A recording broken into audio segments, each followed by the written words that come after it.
If you're watching this video, it's because you've raised your hand and had a teacher check that your knot is acceptable.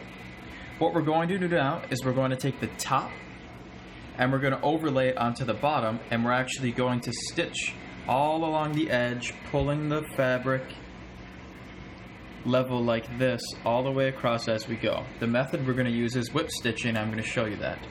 If you don't know where to line up your top and bottom piece, use the templates. By overlaying the template, it shows you this black line is where your first hole should be, and there's where your last hole should be. Same thing with this one. If you overlay it,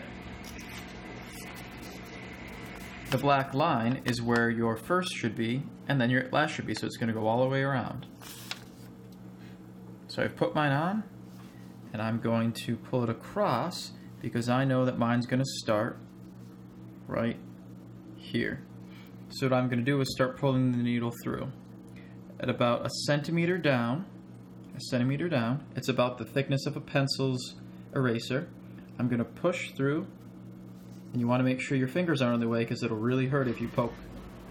So once you've got it through, you're going to have to really work it in there because this sinew is thick and tough. Now whip stitching is going around. Most of the time you sew like this, but with this particular method we're going to go around.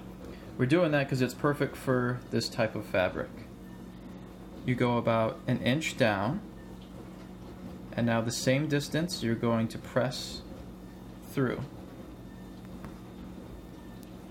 The needle goes in easy, but getting that thread through is a trick. Just got to keep working. Halfway, there we go. I'm going to pull, and now as you can see, eventually I'm going to run out and this is going to pull through. To avoid that from happening, I'm just going to do a big bulky triple knot over here.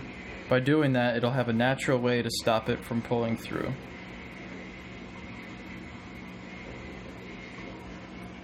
My fingers are getting the wax. So once,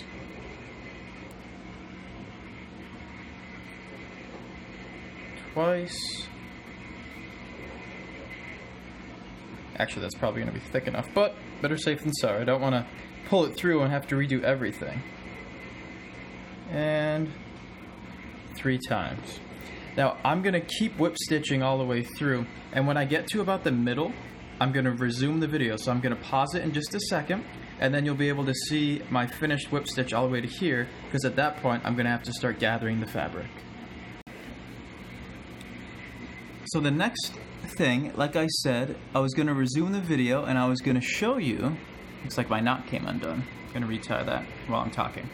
So I was going to show you, when you start getting to the toes, the very tip of it, this toe area here, you'll notice that the top piece is so much smaller than the bottom piece. That's because you have to actually start folding in. It's called a pucker. So you actually pucker it right there, and then you pull the needle through on this side of the pucker. So what it's going to do is it'll preserve that pucker, and that's actually really how the Ojibwe created their moccasins. They would use something called a pucker toe technique. Pull through, and now I've preserved my pucker right there. And I'm going to keep repeating this until I get all the way to the edge here. I'm going to pause the video, and when I resume it, you'll see I'll have puckered all the way along here and stitched each pucker, so it's going to almost be like this, almost like a frill. And then after that, I'll explain the next step. So there's a few things you'll need to see. At this point, I've gotten all the way to the edge here. If you look, I've puckered around a little bit here and there to make sure that the top piece could properly join up with the bottom piece. And I also noticed that as I was going, my knot over here became loose. So what I'm going to do is pull tight each string, each stitch, to try to make the whole thing tighter. It shouldn't hurt anything. Just go through, tighten them all up.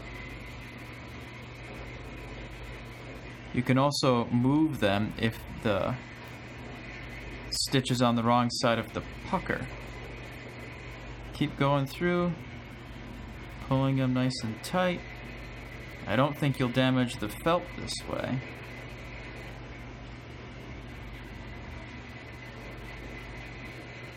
Almost done. Pulling through, pulling tight. Alright. Wow, I've got a whole bunch more thread now. But now I've got the beginning. This is where your foot would go. So you're at the very edge here, and this is where I'm not an expert, but I'm pretty sure if we cross over, let's see, if we cross over back towards the area you came from, and pull through, this might give you an opportunity to feed it through and actually make a knot right here. I'm going to go one more time, and all the way through, and I've made a knot. That's kind of an advanced technique, which you might have some trouble getting it, but you're basically just tying a knot in here. Now what I've also noticed is every time I pulled it through, my knot on my needle came undone, so I basically kept on retightening like this again and again and again. When you've got your top sewn onto the bottom, raise your hand and a teacher will come around and check to make sure you've done it right.